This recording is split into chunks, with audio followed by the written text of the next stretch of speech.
Who invented candy floss or cotton candy is the question that I will answer by the end of this show.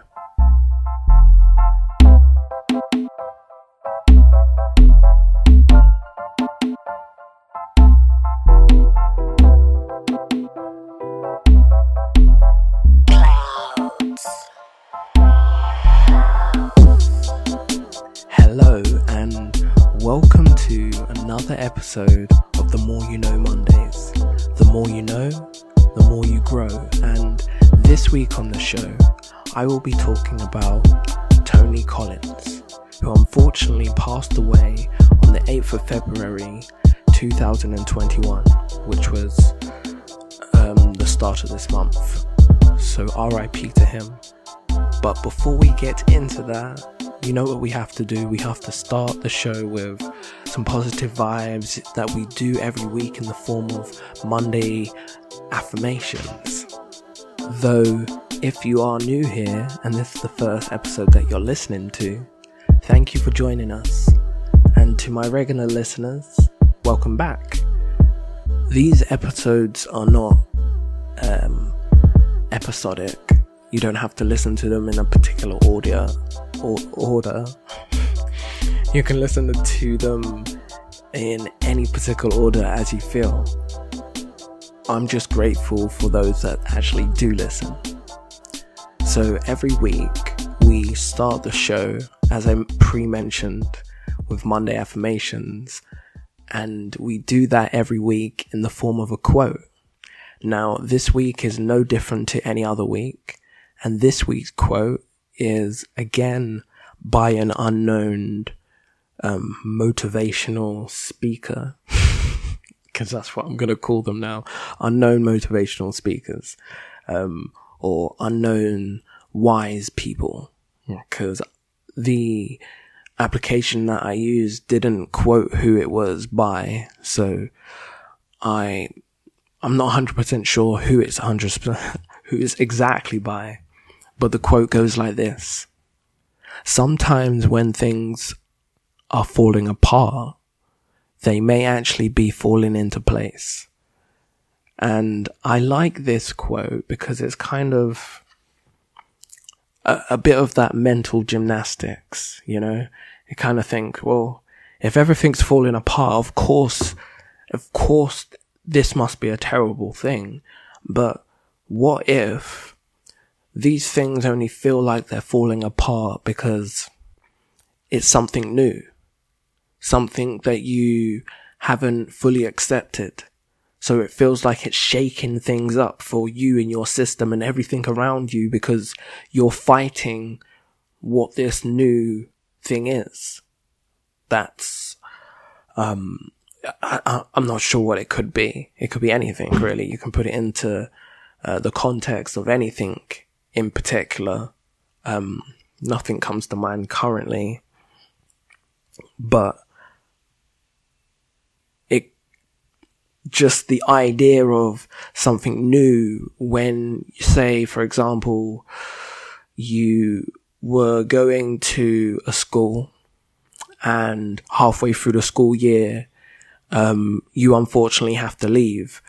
So not leave in the sense of you move house, so you're now living in a completely different area, and for ease of access of the schools, you change schools. Now, getting used to this new school isn't going to be 100% easy because it's a new school, it's a new place, it's all new people and you've never met them before. And you're going to experience this new place that may, in the beginning, rub you the wrong way and feel like everything is falling apart. But as time gets on, it feels as though things slowly are working in your way, working in your favor. They no longer feel like the world is crumbling around you, but instead it feels like things are falling into place. And it's kind of, it's one of those things where like you hear those sayings when people say, sometimes you have to go through it to get onto the other side and be better off. But if you just, obviously in a perfect world, it'd be lovely if we could just skip the horrible, skip the terrible side, skip all the bad feelings, but it really shapes you as a person to go through these bad things, go through these bad moments, go through these bad negative feelings. Not for the fact of having these feelings, because of course at the time of having them, it's not a good thing. It's not a good feeling, but sometimes you have to go through it to reform yourself into a different, maybe more understanding, because you understand a different situation. I can only put it in the form of like losing my father.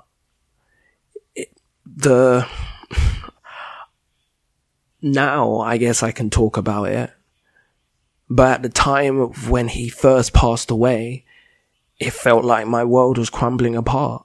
I didn't know what I was going to do. Obviously, I knew I was going to continue with my life. I was still alive, but there's a lot of things that I now know that are no longer possible for me to do because he's no longer around. And these are all things that slowly in the last 5 years I've had to come to terms with. And in the beginning, they felt like the end of the world situations, as if I can't think of an exact example without making myself fully emotional. Not fully emotional, but somewhat emotional. And I want to stay on the same kind of plane to deliver what I want to say. But just the thought of, yeah, I can't actually put it into words exactly, but just at that moment in time, I felt it wasn't fully possible to do certain things, or I couldn't go on, but there's certain things that I've come to terms with that are not possible, but there's also things that there are still things that are still possible, because it's not as though I am an orphan. I still do have an amazing mother. So it's not completely the end of the world, but just not having the complete stability of both parents is what I'm used to, is what I've grown up with my entire life. So losing that, one leg of the foundation makes the whole foundation a bit shaky. And in the beginning, everything was much more shakier than this.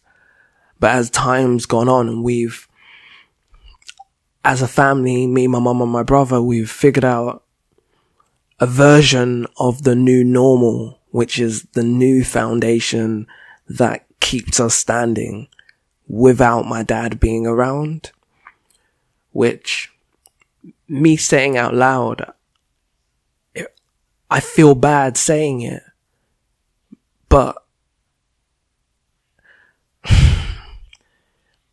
it's hard to fully come to terms with it, but it's something that I have to do to be able to move forward, because if I'm constantly living in the past, then what am I doing with the present?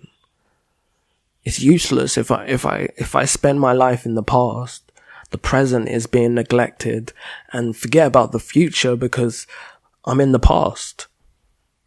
And that's not healthy for anyone, in my opinion. I'm not a psychologist. I don't have a degree in psychology anyway. So I'm just speaking my mind. But those are my Monday affirmations. I hope that they bring you some sort of meaning, you get some sort of connection to it, or maybe you just think I'm speaking mumbo jumbo. I don't know. I don't mind. At the end of the day, my opinion means nothing. So take it or leave it. But those were my Monday affirmations. make sure to, I wouldn't say overanalyze your life, but be aware that things that feel like the end of the world in the beginning could end up being your salvation at the end when everything is said and done. And as bad as that might sound, thinking about it, depending on your situation, I think coming to terms with things and beginning to live in a new normal is for the better. And I don't want to use that in the situation of lockdown, because lockdown is not healthy for human beings in general. We're not creatures that are meant to be locked down and kept without being able to socialize and hug. It's one of the things I miss doing, hugging people. But anyway, enough about me. Enough about Monday affirmations. I hope you've enjoyed these and you take the meanings that you're meant to make and take from them. And I'm sure I'm repeating this, but hey ho, it's my show and I'm the only one on it. But anyway, Tony Collins, who was born Anthony Norman Collins, was born on the 19th of March, 1926, and died on the 8th of February, 2021. He was an English football player, manager, who became the first black manager in the Football League, and scout, who the press dubbed as Football Master Spy, which already says a lot about this amazing man. He's a true pioneer in football history and 100% a legend that more people need to know about. So in his early life, he was born in Kensington, London, to a white mother and black father, but was adopted by his maternal grandparents and grew up around the Portobello Road area. As a schoolboy, he was a promising footballer and played for the local football team, Acton United, and was due to sign for Brentford until he was called up for military service during the Second World War. Now, during his time in the war, he spent 3 years of what he did 3 years of wartime service, where he was stationed in Padua in Italy. During a few army football matches, he was recommended to play for Sheffield Wednesday, which is how you know how good he was. And after being demobbed and returning to England, he signed for Sheffield Wednesday in November 1947. But unfortunately, he didn't make any first team appearances, although he did make his first Football League debut for York City, which was in the 3rd Division North, which was a tier of Football League system between 1921 and 1958. I'm not 100% au fait with the Football League tier system, but there you go. For anyone that didn't know, the 3rd Division North was an old style of League 1, League 2 and the Premier League. But it wasn't until 1949 in July when he joined York City to make his first Football League debut. After that, he was transferred to Watford in August 1950. After Watford, however, he joined Norwich City in 1953 and then Torquay United in 1955. after a brief return to Watford in 1957 before he signed at Crystal Palace, where he became Crystal Palace's first black player to appear in the team. He later joined his final club as a player of Rochdale in June 1959, which in total, by the end of his career of his playership, or of him being a football player, and when he retired in 1961, Tony Collins had made a total of 333 Football League appearances, scoring 47 goals, which is not bad for a left winger. At the end of his first season at Rochdale, the manager at the time, Jack Marshall, left the club to join Blackburn Rovers. And after being encouraged by his teammates to apply for the post, Tony Collins was appointed player manager of the 4th Division club in June 1960, where he became the first non-white manager of a Football League club. In his second season, Rochdale reached the League Cup final, only to lose 4-0 on aggregate to a 2nd Division team, Norwich City.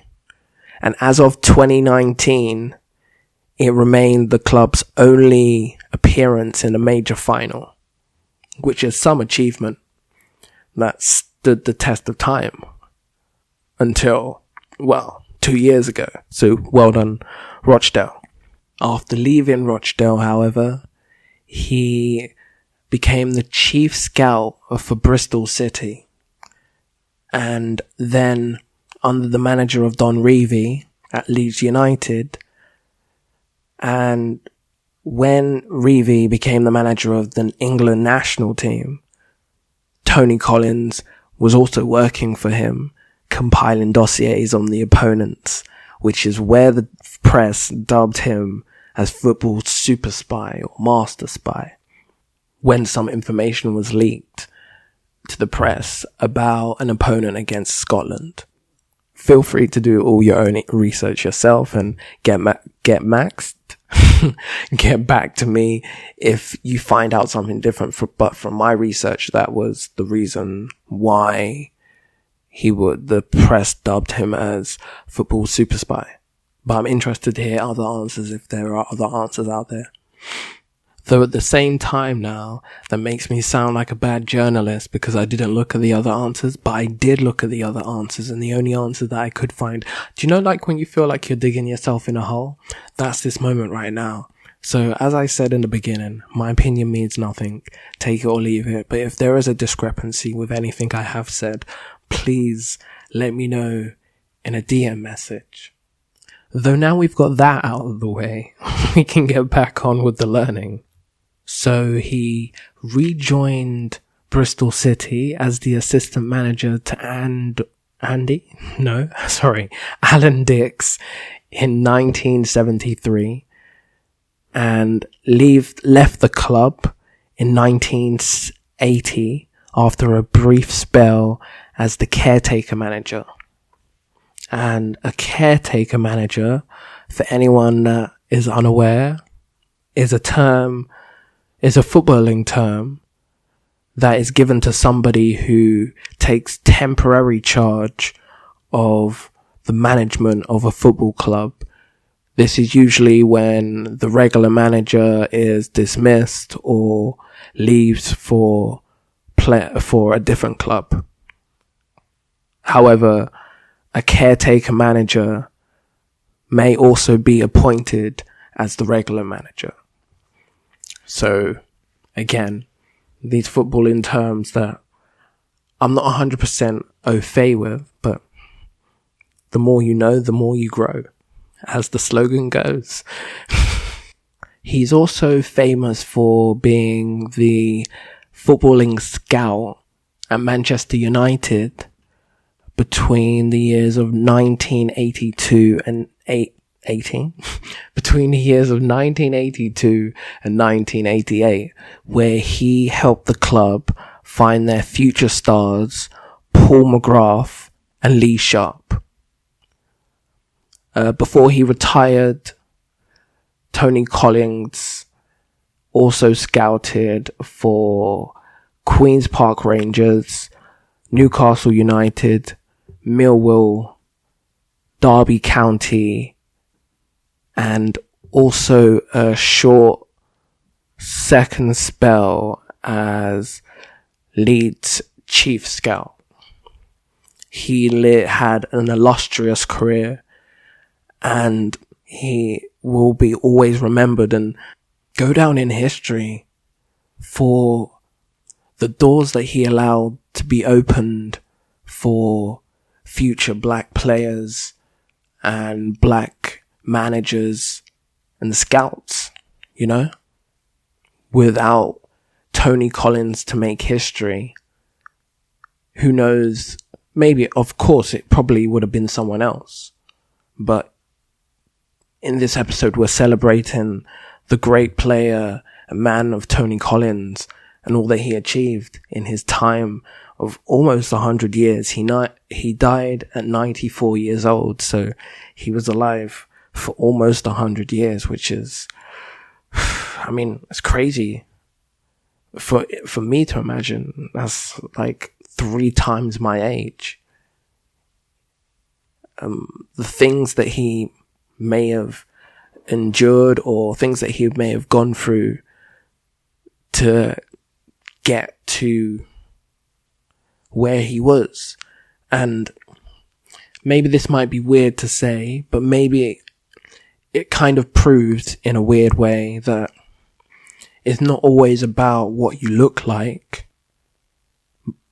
Sometimes your talent can be the thing that brings you to the highest places, despite your color or what you may look like. Maybe you may not be the most aesthetically beautiful person, but if you're talented enough, you may make it further than someone that holds their looks as the highest, I can't think of the word that I'm looking for, but the highest kind of point on the pedestal, in the sense of that's what, instead of your personality or being the thing that people look for when they're thinking about you, they think of your looks, which is not always a bad thing, but it can be a bad thing. But maybe I'm wandering into uncharted territory, not uncharted, dangerous territory, because it's subjective.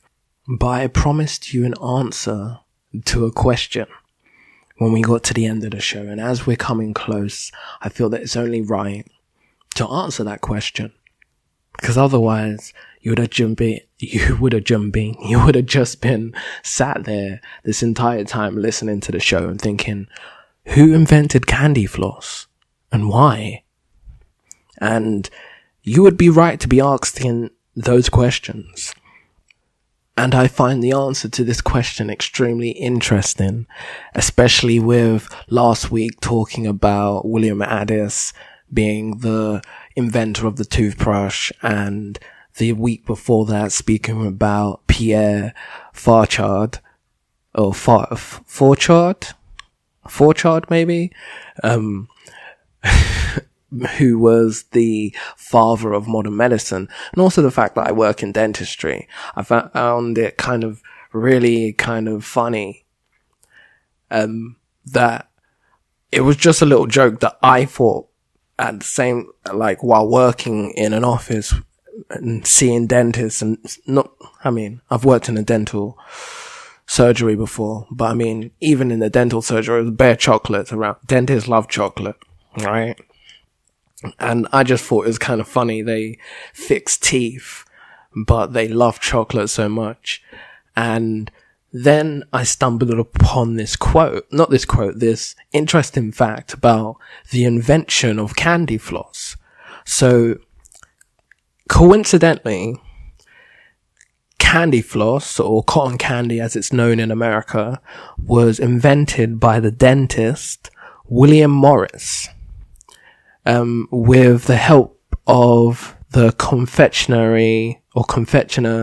John C. Walton.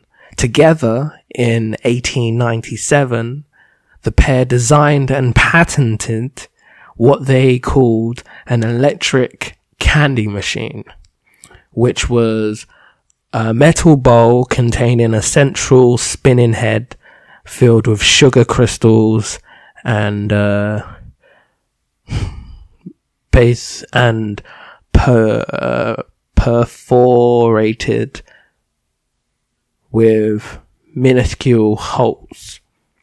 Their creation worked like modern day candy floss, like candy floss machines do today, So, in 1904 was the first time that Morris and Walton's electric candy machine first became of the attention of the public, which was at the Louisiana Purchase Exposition.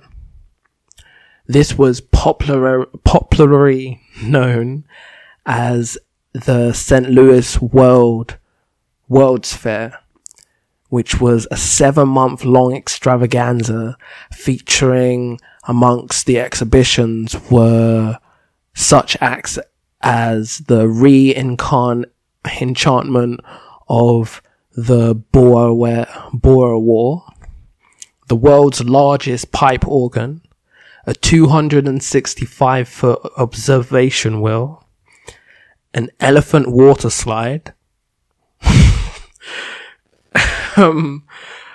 which must have been huge, is all I can think about, because to allow elephants to slide down, and then also strong enough for the elephants to slide down the slides, is what I think an elephant water slide is, unless an elephant water slide is actually a really big water slide. But I'm definitely going to look it up after recording this episode. And an estimated 20 million people attended the St. Louis World's Fair in 1904.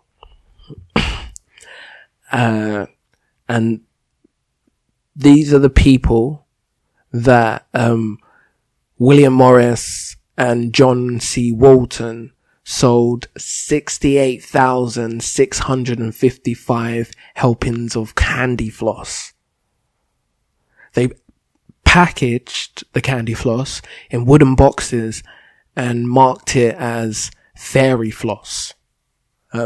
Back in those days, when the electric candy machine was first made, they didn't actually call it candy floss.